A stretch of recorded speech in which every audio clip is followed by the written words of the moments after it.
But anyway, he's large Moorish fellow, and he steps in between the Count. And he's a very big dude, and we learn later on in the film that he's rather good at charades. Yes, because evidently he's a mute. The actor's name is Roy Stewart. Yes, and the character's name is Joaquin. Yeah. I found it interesting that as I saw that character, who I guess is like this, borderline, black brute stereotype, that goes throughout so much Western popular culture. Yeah. It occurred to me that he also is a bit of a root for the Sembene character on Penny Dreadful. And little did I realize that Sembene was an improvement. Oh, wow.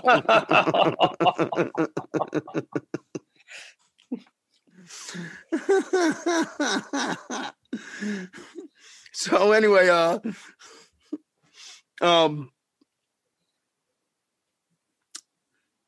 Brotherhood comes upon another victim drained of blood. They chase Greta down, and they don't chase Greta down. They chase another girl down and burn her at the stake. Right, it's just that this one woman walking on the road. Oh yeah, it's not Greta. It's not Greta. At first, I thought it was Greta, and then I realized Greta comes back later on. It's just some woman, and they just go walking picking flowers, and they fucking ride her down and burn her at the stake. So Cushing returns and begins raving about the menace of the Count, while Frida listens, becoming obviously more charmed at the talk of unspeakable rituals that the Count's going to do. And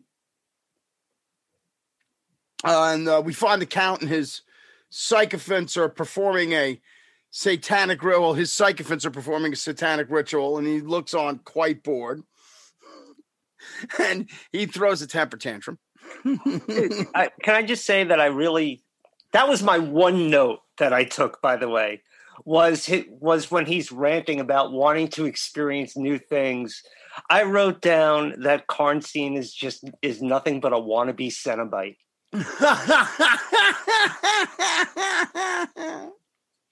To torture and be tortured.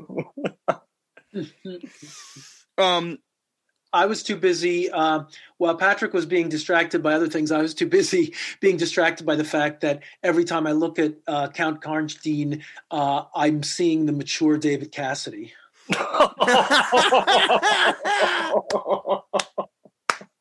And the cognitive dissonance of the action and the look, is really...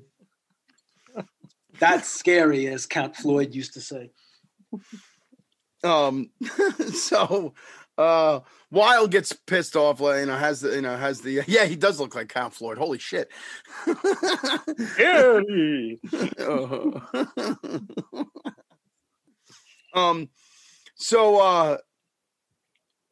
Weil's ticked off at the ritual, and the girl they have tied to the table that was left by his man Dietrich. He sacrifices her, and the blood drips down, and revives Countess Marcella Karnstein, who is the character that Ingrid Pitt, who, as Adams said to me earlier today, refused to be in this film. And that's impressive. I think the reason is that there is certainly just not enough overt lesbianism in this film. It's too tame for Ingrid.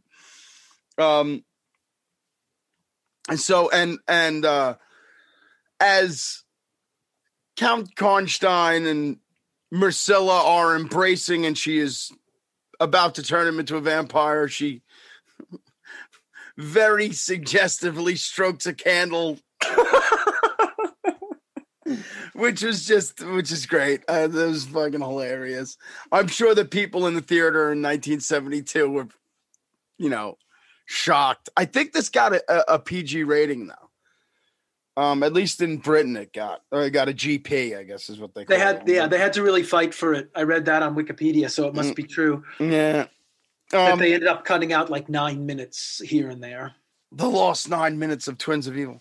Oh no! Now the twins come up and I hear Zack Snyder has a new cut for that. That's I don't want to see that either.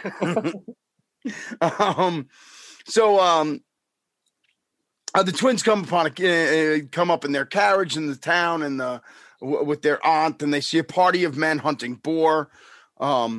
And obviously the hunt leader, who is Anton, we will find out, is enamored by the twins, or specifically Frida. And we end up going into a girls' school filled with a typical bevy of Hammer beauties. And Anton, all the girls run over to the window to look at the men, and these girls are thirsty. I thought you were going to say these girls are 30 because that too. Well, that too. Yes, they, it's possible that if this were a different era, these girls would all be juniors at Beverly Hills High School. In an Aaron Spelling production. Yes, exactly. So,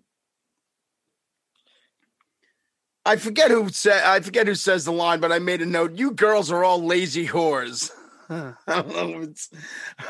don't know if it's Vile comes in and says it, or I forget somebody. So there's a line somebody where they accuse the girls of all being lazy. I also said that, we find out, Anton comes to the girls' defense, and we find out that he's woke, but then his very next sentence, he says something, and I wrote, "Oh wait, he's a centrist," because he's like, "Hey, we got to look at both sides of this story about burning people at the stake."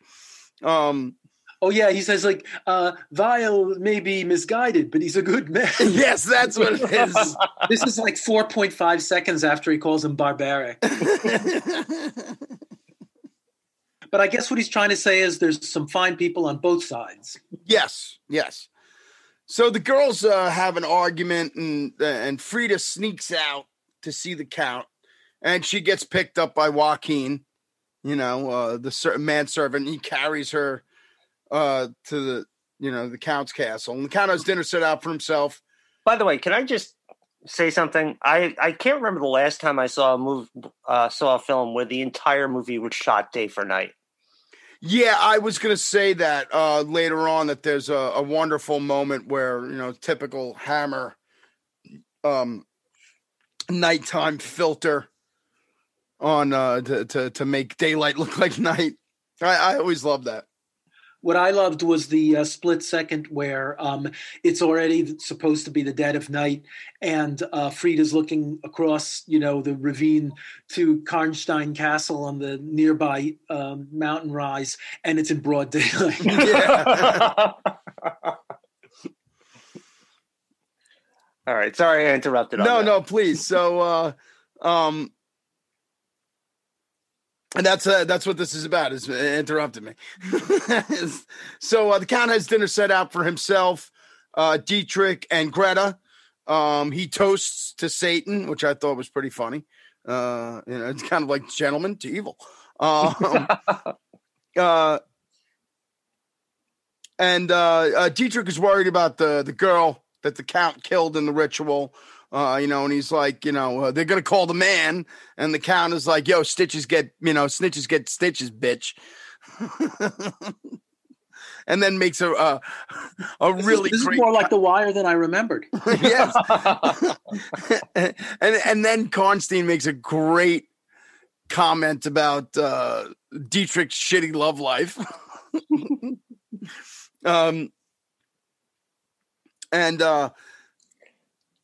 So we see Peter Cushing washing up while Maria is trying to sleep upstairs.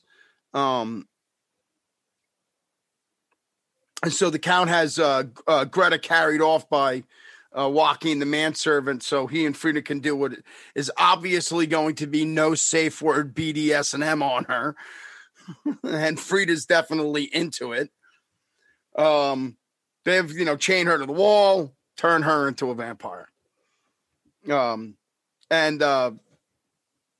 turns her into a well, I should say he turns Karnstein turns Frida into a vampire, and then Frida bites Greta on the boob.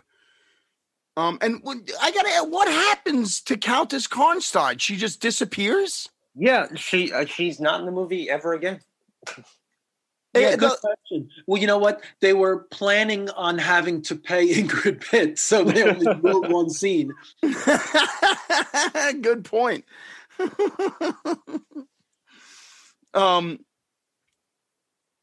So once again, Peter Cushing murders an innocent girl, and Anton has had enough with his shit. We find out that Anton has definitely got a thing for Frida as opposed to Maria when talking to his sister. Well, because Frida is full of fire. Yeah. That was great. But, the thing about Anton, remember what I was saying about David Cassidy and Count Karnstein?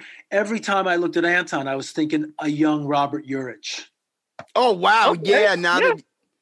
So it was one of these, eternal morality plays of old David Cassidy versus young Robert Urich.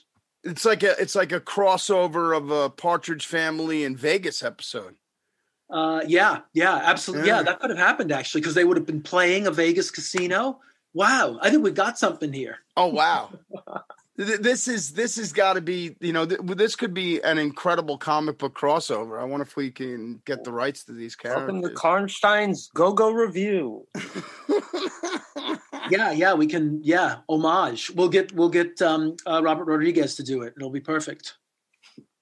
So we find out that Maria took a beating for Frida, and now when because she said that she was Frida and that Maria had gone out, not her, and she took a beating, and now she's gonna have to take another beating. And we find out that Anton is a songwriter, and oh God, the girls all over town are crazy for him. Of course, I did really enjoy that moment. Well, I thought it was funny that when Maria's like, and I had to take a beating because I was pretending to be you, and now tomorrow I have to take a beating because I'm me. Yeah. So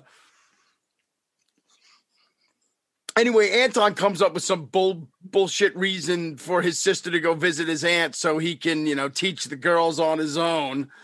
Because evidently in this era, there was, of course, teachers that were having illicit sex with their students.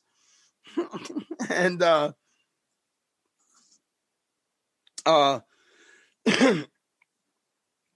the girls that night commiserate about Cushing threatening to kill everybody in the neighborhood in the name of God.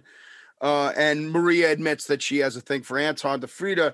And Frida has to sneak out that night, even though Maria pleads with her to stay because she's afraid that she's, gonna feed on Maria. So she goes out, and then she finds Dietrich walking out of Castle Karnstein, and she lures him into a cave, drinks his blood, and then chucks him in a pond. And she gets busted by her uncle, good old Peter Cushing. And I got to ask you, what is and he knows that she's a vampire because she's got blood on her mouth. And what is up with vampires never wiping their mouths?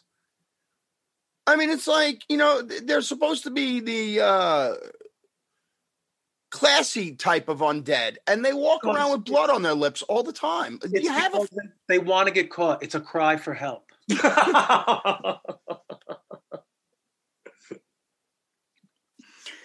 So anyway, Peter Cushing wants to punish Maria also, and his wife, their aunt, just has had enough. She fucking puts her foot down. And, we kind of get the idea, the little interaction between them. She's like, you're a man obsessed, and you haven't touched me in years. Or at least that's what I felt from that scene. And so they got Frida in jail, and Karnstein shows up, and